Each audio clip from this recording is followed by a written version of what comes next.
If you find it offensive for a therapist to talk about money, this show isn't for you. I believe in both compassionate care and making a living. Compassion and capitalism can coexist, and in my practice, they do. Hi, I'm Piper Harris, and welcome to Season 6 of the Untangled Mind Podcast, where we cut through the mental clutter to help you untangle life's toughest challenges.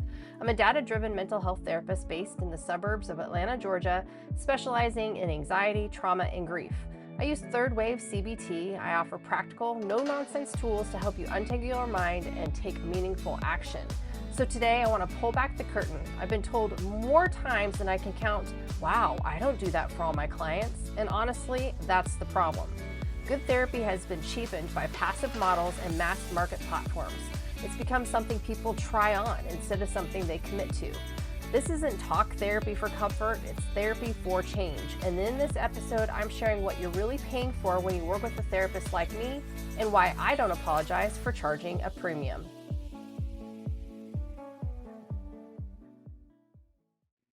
Hello. Thank you so much for joining me. So before we start talking about why therapy isn't cheap or it shouldn't be, and we talk about fees, I really want to touch on something if I have therapists that are listening, or even those of you that really don't know how the therapeutic world works. So there's been this real growing push for mental health counselors in particular. So whether that's an LPC in Georgia, sometimes they call them clinical mental health counselors. There's all these different acronyms, which is very confusing. But a lot of times what I'm hearing is that there's this demand to be recognized as part of a broader medical community. And there's a couple of different reasons why with this. Namely, it's so that the insurance providers will actually provide the counselors in turn better pay. So I think the recent stat I read was like mental health therapists hadn't gotten a raise from these insurance providers like Aetna or Blue Cross or Blue Shield in over 30 years. And so it's really frustrating for those of us because, I mean, we all have master's degrees. We have to go through a residency program. It's taken me 5 years just to get to the full licensure point. So this is not just a walk in the park, and yet we're being underpaid, grossly underpaid by these insurance companies. And it's because they don't see us as part of the medical community. So here's the thing.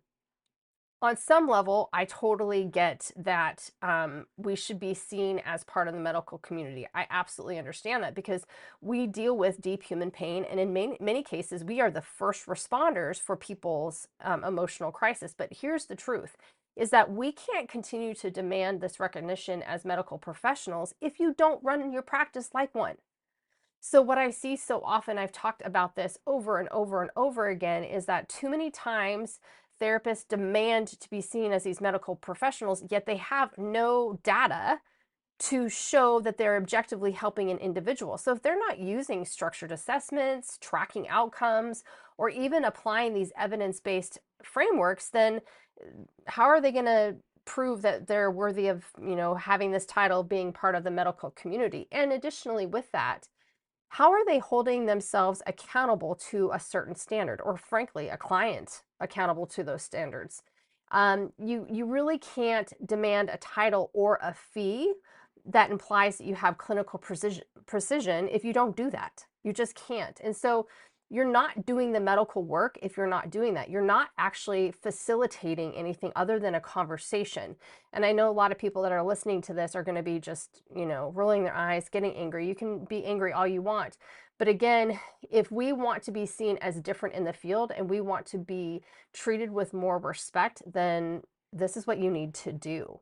So it's really important that we understand, number one, there's really no real standard for therapists in this field. There really isn't. That's why there's 25,000 different approaches to therapy. And there's very few that have been clinically validated, that they've been watched. Now, listen, I do CBT. Oh my gosh, you should read the stuff people say about CBT clinicians. It's pretty amazing. Most people hate CBT. Here's the reason why. Number one, CBT people actually don't really focus on what it is. They're like, well, it's just cognitive. I've had so many therapists say to me, well, I had to start doing something else because the cognitive approach just didn't work with the client. And it's like, did you miss the B in the CBT? The behavioral, which includes exposure therapy. Did you not recognize that CBT has grown to be more of a third wave approach, which means we are more holistic and inclusive?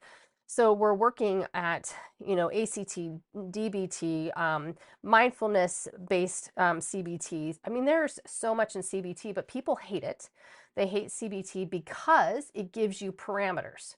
And what I'm seeing more and more in this field is nobody wants to be held accountable. And it's something that actually really sickens me. And then they kick and scream and say, well, I should be paid more. It's like, well, okay, which way? You can't have both things. Does that make sense? So all that to say, um, we have to ask, we really do have to ask, what are you offering that actually validates the value of your service? Because frankly, with these clinicians, it's if your model is just like, let's talk and see where it goes, that's not, number one, medically grounded, and nor should it be priced that way. That's just how I feel about it.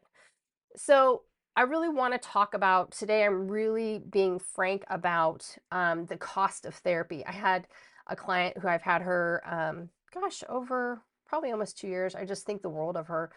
And we were talking about some just changes that we're seeing in just the landscape, the professional landscape. And she's considering maybe a job change, whatever. And we are just talking about things are expensive right now.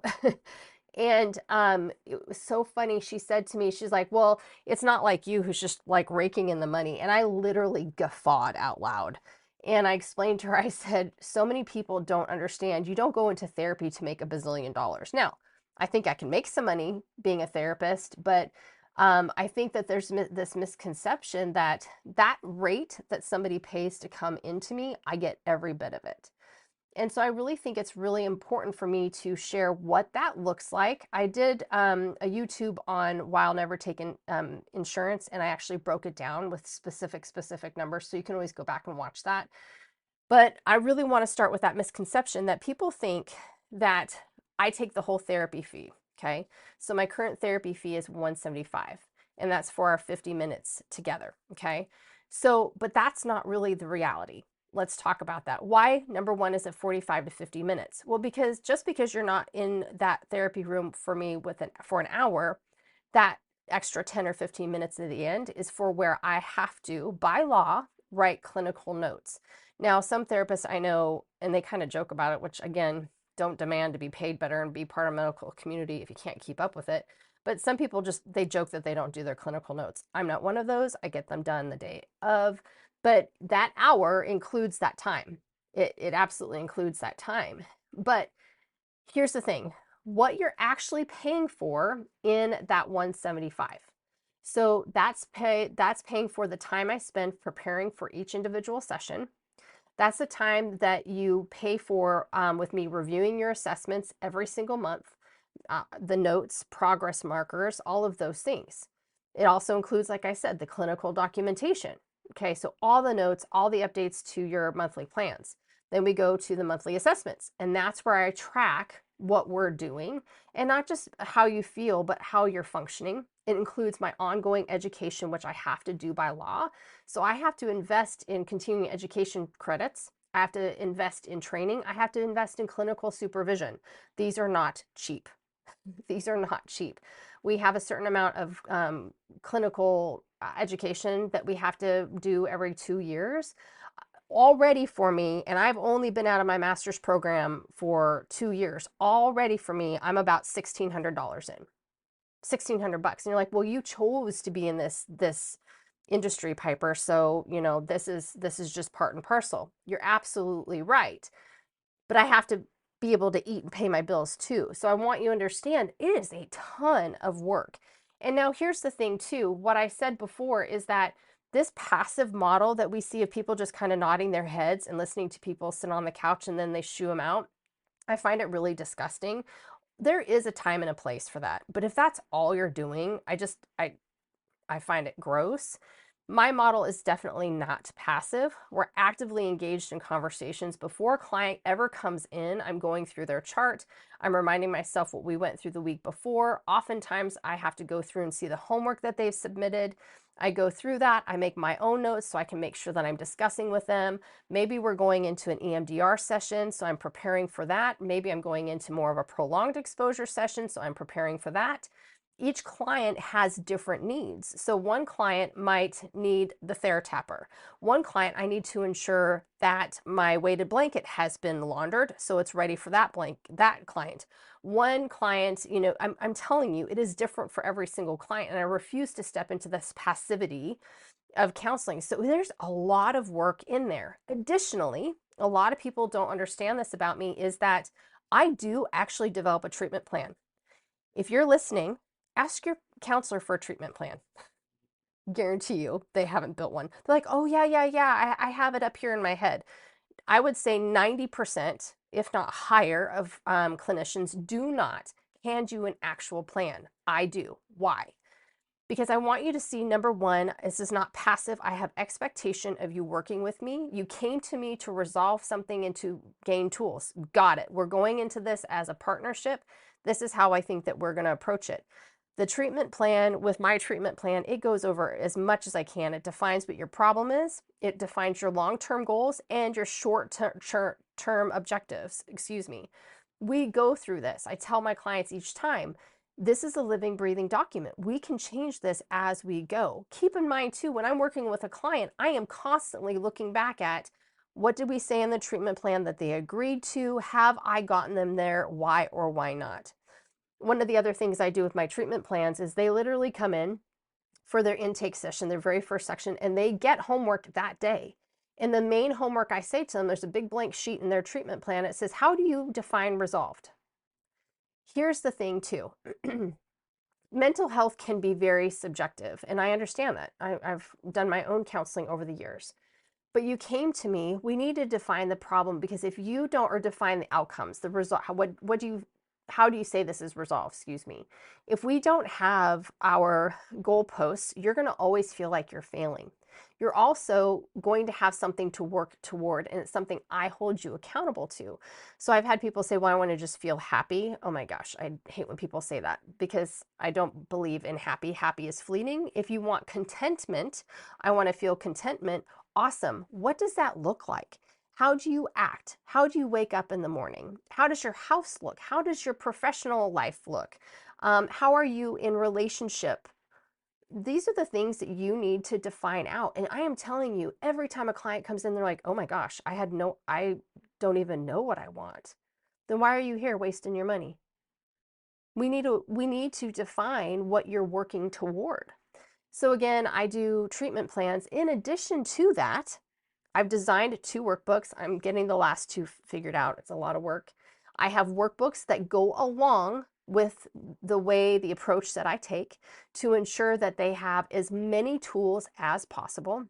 And in some cases, someone might not necessarily fit exactly for my trauma workbook or exactly for my anxiety workbook. So I make my own program for them. This includes different worksheets. This includes different tracking, because it needs to be that way. Now, this is what I want to say. I've had one client say to me that was on for a little bit, and it ended up not feeling like I was a good fit for them. Said, well, I don't want all those things. I don't want the tracking. I don't want the workbook. I don't want the homework. Okay, then why'd you choose me? And I had to say that, well, I understand that's not what you want, but you're the one who called me. You're the one who said, I definitely want this kind of approach. Because believe me, when I talk to people, I'm like, this is my expectation. If you can't do it, I'm not a good fit. Find somebody else. And that's the thing where this passive idea, this idea of passive counseling and this cheapened rates for these massive platforms for counseling has really deteriorated what I think therapists are called to. We're called to help you learn new tools. We're called to help you utilize those tools, and we're called to bring about change.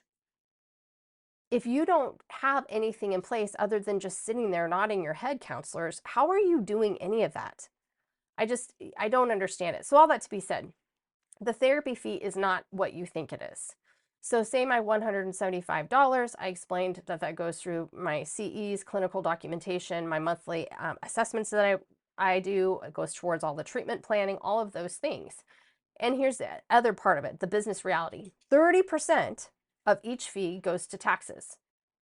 And so another 30 to 35% goes to overhead. So do you see what I'm saying? What I keep from that 175 is a fraction of what you think it is.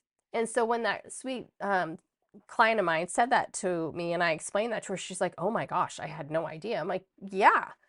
Now, this is not me complaining. This is not me complaining about the fees. This is not me complaining about people not understanding. If you don't want to pay my fees, that's fine.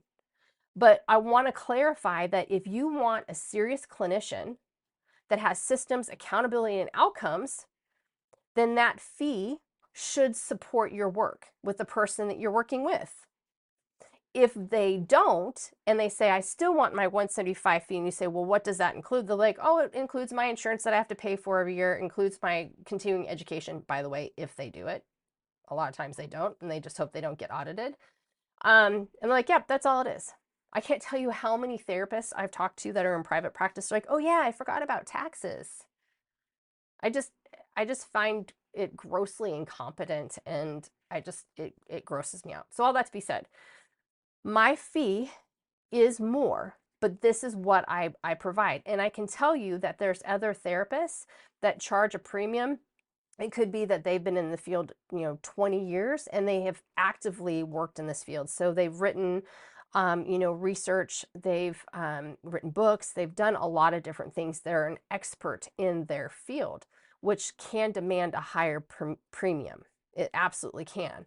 But you see a lot of these therapists, and I guess you could call me this, that are younger in the field that are like, I should just make this. Now, I'm new in the field because of timing. I'm not new in the field. I've been doing this since 1998, right? It just took me a while to get my master's program. So anyway, I wanted to clarify the fee structure, that when you are going to a therapist, and listen, I have people send me messages and it's like, I think you would be a great fit, but I just want to know how much you charge.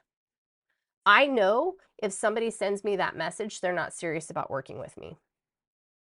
They're not. They're shopping for the cheapest clinician. And frankly, I don't need to work with someone that doesn't value the work that I put in.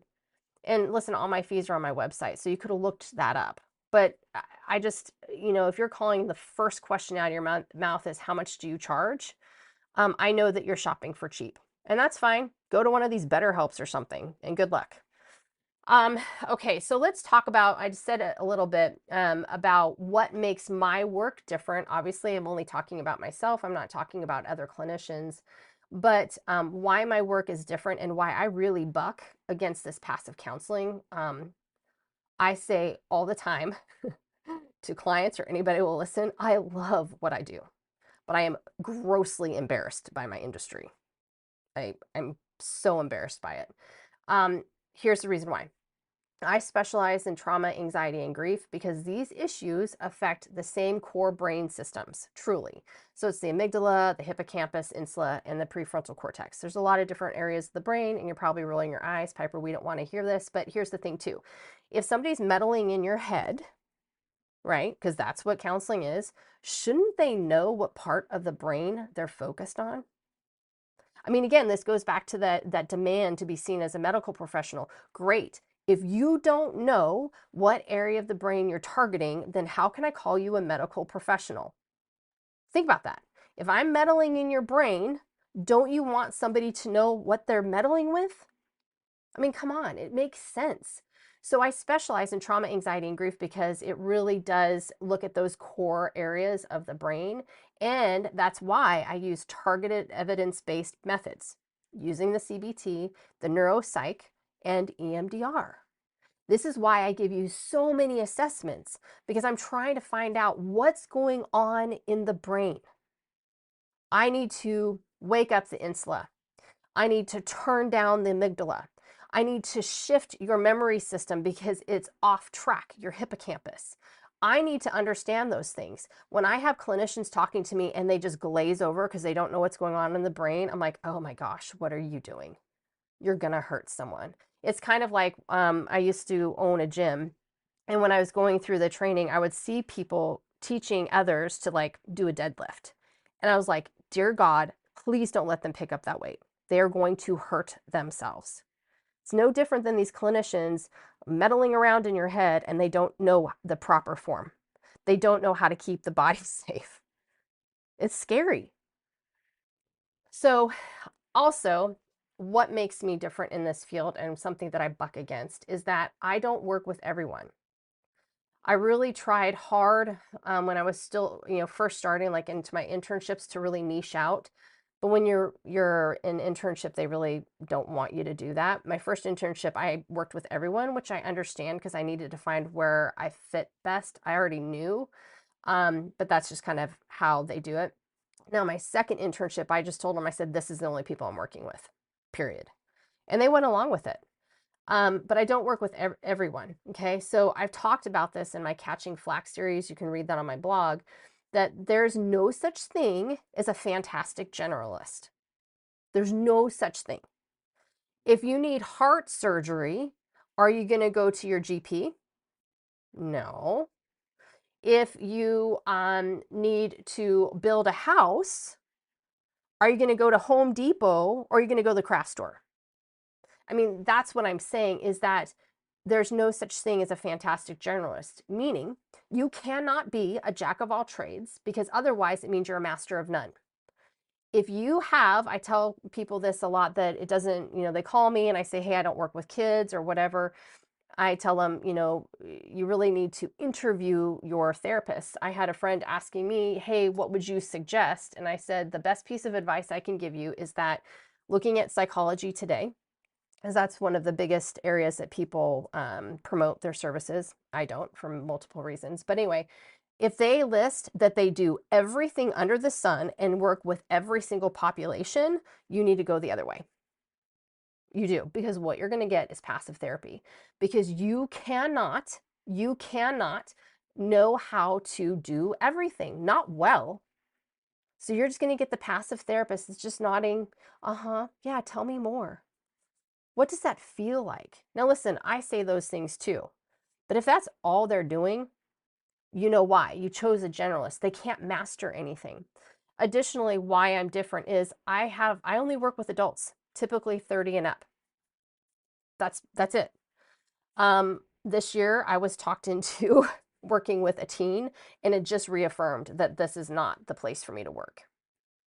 And I've talked about that, why I won't work with teens. And I won't do couples. Oh my gosh, I've tried that. It's like a 3-ring circus. I don't want to do it. And so I really am holding fast. A couple times I've been like, maybe I can step into this. I'm telling you this last year, it's just affirmed that I am for adults only, typically 30 and up. Here's the thing. I don't take adolescents. I don't take couples. I do not take this failure to launch cases. This is so prevalent right now. I have parents calling me, well, my 35-year-old won't get out of my basement. I need you to help me. No, that was your problem, and it started probably 30 years ago. It's not my job to get your kid out of your basement. That was something that you should have been doing. And here's the thing with these failure to launch folks, they don't want to do homework. They don't want to do that. I can't tell you how many times I've done consultations and they've told me, yeah, I live in mom and dad's basement. I don't have a job. They're pushing me to be better. And I'm like, okay. And I say to them, okay, well, why do you want to change? Well, they told me to call you. Or this is another one they do. Well, they gave me your phone number. I mean, there's like no skin in the game. And I'll say, well, this is my expectation. There's weekly homework. We're having conversations. Can you do this? And literally 10 out of 10 times, like, yeah, no, I don't think that's for me. So I don't work with people like that. I just don't. And I don't play this codependency game. I have had clients for years and I love them to death. But they know and they come back, maybe they have booster sessions or whatever to check in to keep them on track and to, goals that they have achieved, just making sure that those tools are being utilized. But I will not sit there and become this codependent person in enabling their problematic behaviors. In fact, I have let clients go because I saw it going that way. And I know that's shocking to so many people. Like, you can't fire a client. Yes, I can. If I am enabling your problematic behavior, then I am part of the problem. So again, I don't babysit. I don't do that. And I do help people change, but there are parameters. There's absolutely parameters. And that's a part of the reason that I'm different. And I like it that way. So I want to go back to like the talking model, the passive model. I want to be honest that talking is extraordinarily powerful. Obviously, I'm a therapist. It helps people process pain, grief, and fear. And sometimes just saying something out loud is this massive shift because it's something that you've been holding on to forever and it's just been eating you alive. But talking alone doesn't create transformation. When you've been saying the same thing in the same way or maybe a different way for months on end, then there's something off. And at that point, it's not about expression, it's about avoidance. And that's when I have to ask, or you should ask, or we should all ask, is this about the therapist not doing the job, or are you avoiding the work? I have plenty of clients that are kind of in the middle. They want to come in and it's a release valve. Okay, that's their space to do that. And they'll dabble in the homework. I have some that are like rock stars. They do all their homework, they get everything done. And I'm telling you, those are the ones that don't need me. They've learned all the tools, they've done all the homework. They're like, this is amazing. I'm so on track. And they pop in like once in a year saying, you're on my mind, just thinking a lot of you, just appreciate you. I mean, like, those are the rock stars and they use the tools and they worked. That's what you can get. Then I have people on the other end that don't do anything with the tools, and that's about them. And then I have people kind of in the middle that use the tools and don't use the tools, if that makes sense. I know that talking is therapeutic. I do it too, and I get that. Okay. But is the reason why you're not reaching goals and every time you leave your therapy session going, what did we even do today? Is that about the therapist? Or is that about you not stepping into the work? Or is it yes? Right? I hold myself accountable to my clients' goals. Every single client gets structure, strategy, and progress tracking. But I also ask them the hard questions. Did you do your homework? Have you used the tools this week? And if the answer is like, well, no, I didn't do that. Oh, I left my workbook in the car or da da da da. It's like, okay, that was also your choice. So what is it about you not choosing to do those things that still makes you feel safer? It's avoidance. And that's the thing too, is that I think the therapeutic model has gotten away from that everybody should just feel warm and cozy and it's sunshine and unicorns, da, da, da, da. No, therapy should be difficult. It should be. We should celebrate your wins along the way, but come on. If all it is coddling, again, you're going into enabling problematic behavior. If you are therapists, I mean, if you are not doing the work and the tools, okay, why? What's standing in your way? And keep in mind, if you come to me one day and say, I haven't changed, Piper, then I'm going to say, okay, let's look at what you've done to evoke change. Did you do this? Did you do that? Did you do this? Because listen, I've done it all for you. I've given you all the tools, but if you haven't implemented them, that's not on me. As the saying goes, you can only lead a horse to water. Because here's the thing, if you're having the same conversation every single week, I just don't believe that's therapy. I think it's just repetition.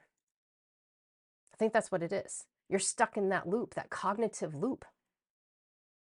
Jordan Peterson says, you can't have a conversation until the truth is on the table.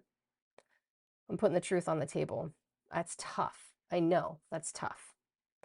Where I'm saying, hey, you're annoyed with your clinician's fees. You think you're not going anywhere. Nothing's changing.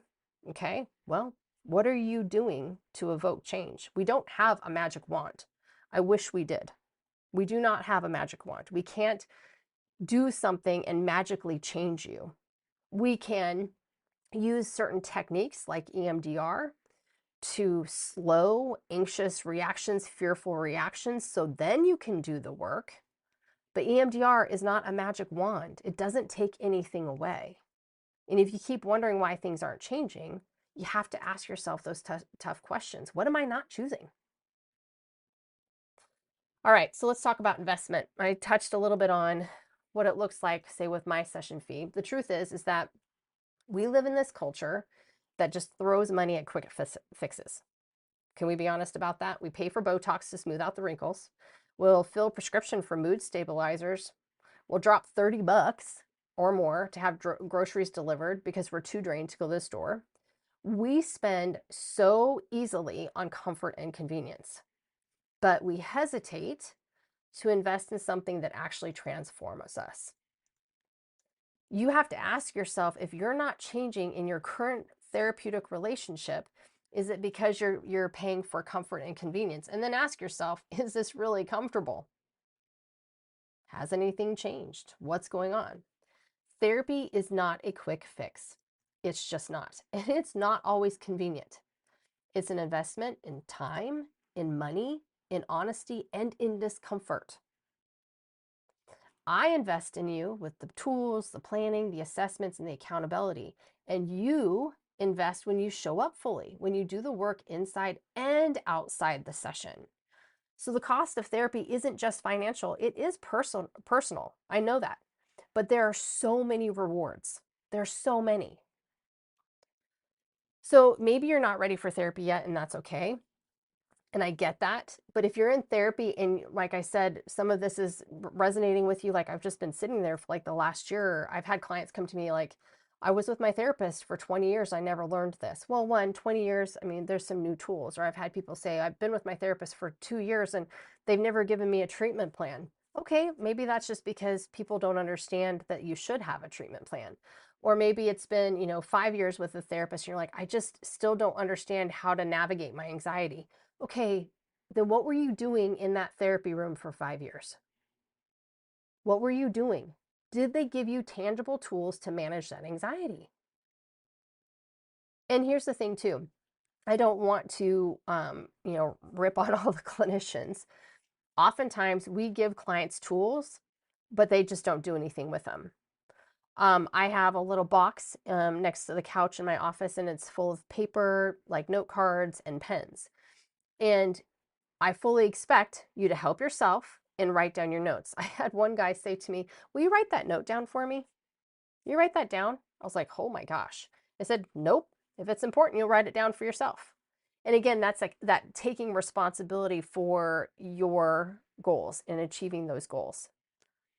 You have to do that. But if therapy isn't working or you're not ready for therapy yet, then you can look for things that will help you get there. Now, do not get stuck on this like self-help reading 5 million books. If you're not, again, implementing the tools in the self-help, you're doing no different than sitting on a couch doing no tools. Does that make sense?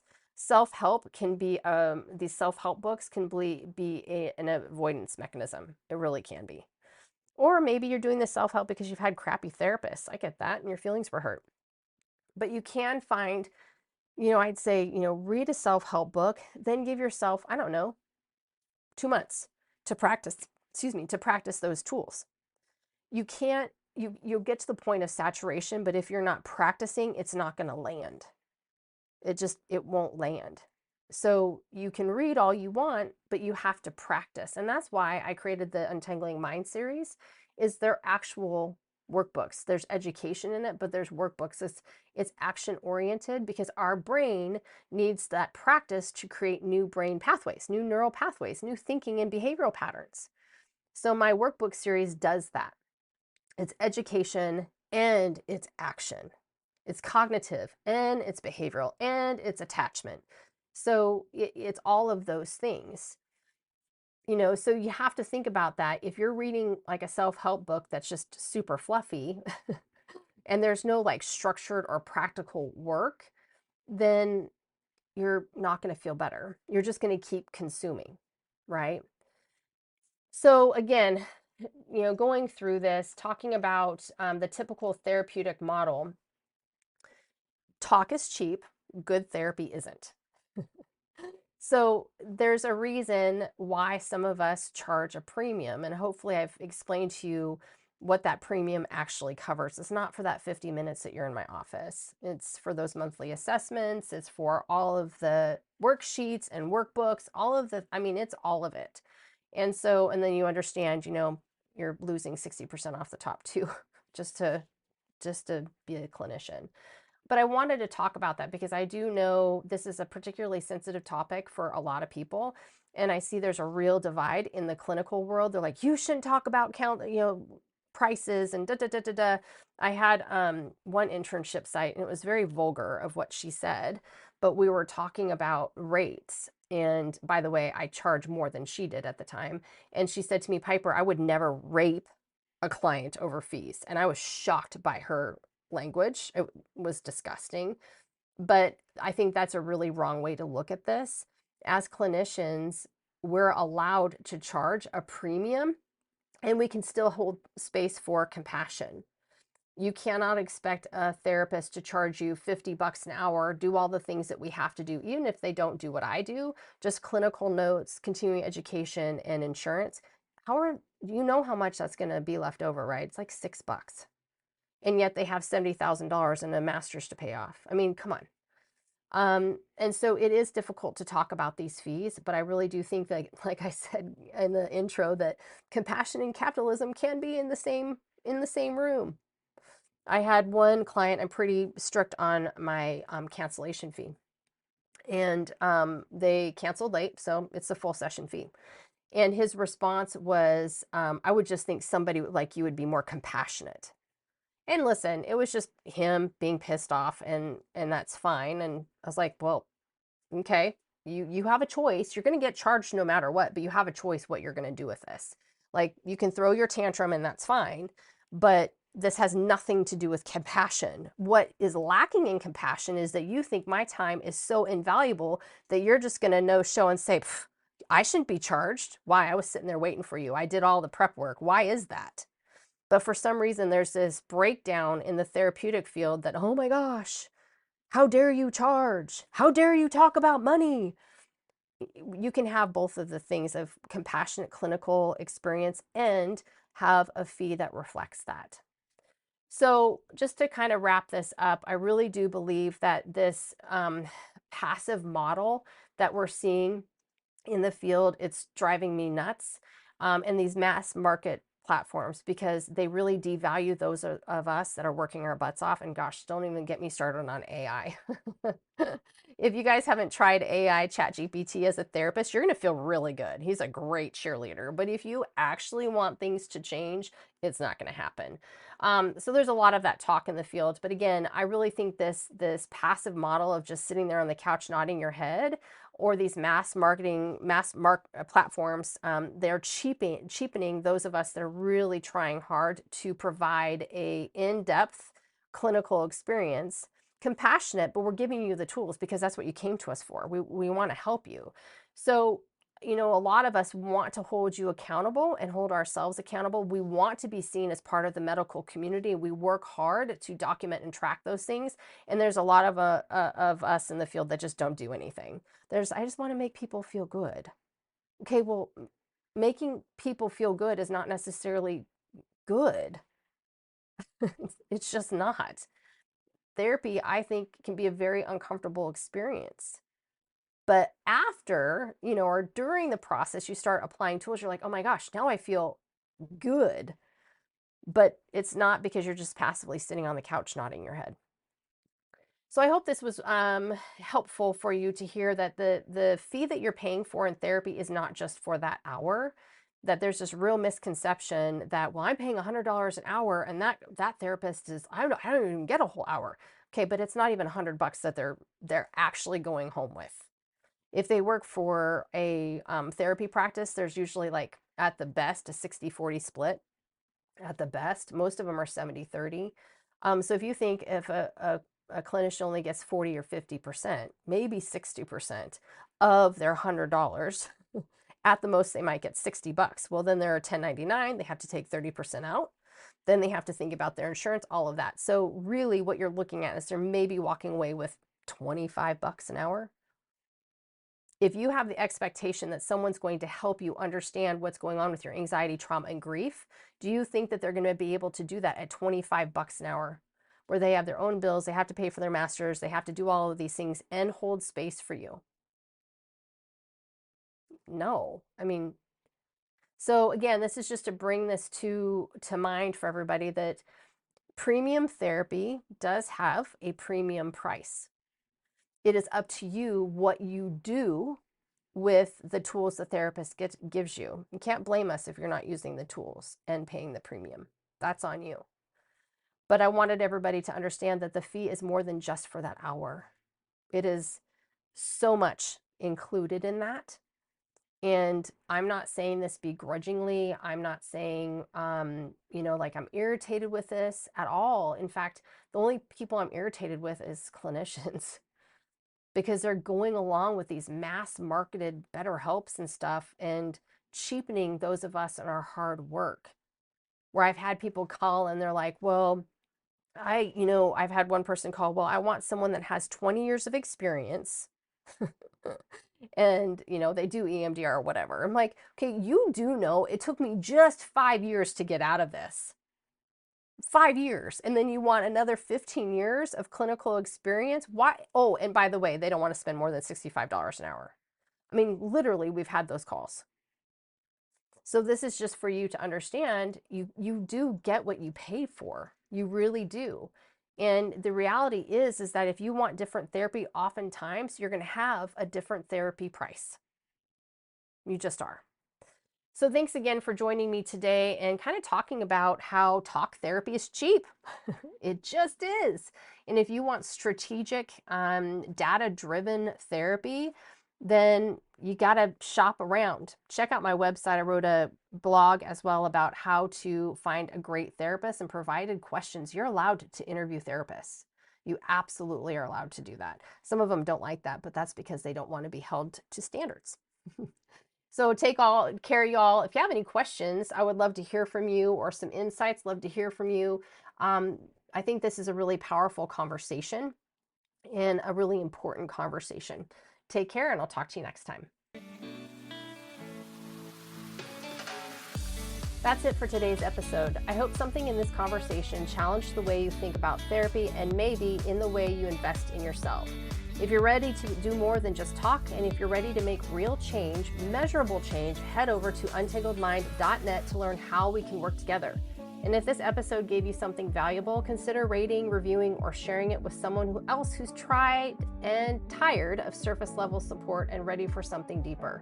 I'm Piper Harris, and this is the Untangled Mind Podcast. Until next time, stay clear, stay grounded, and keep doing the work.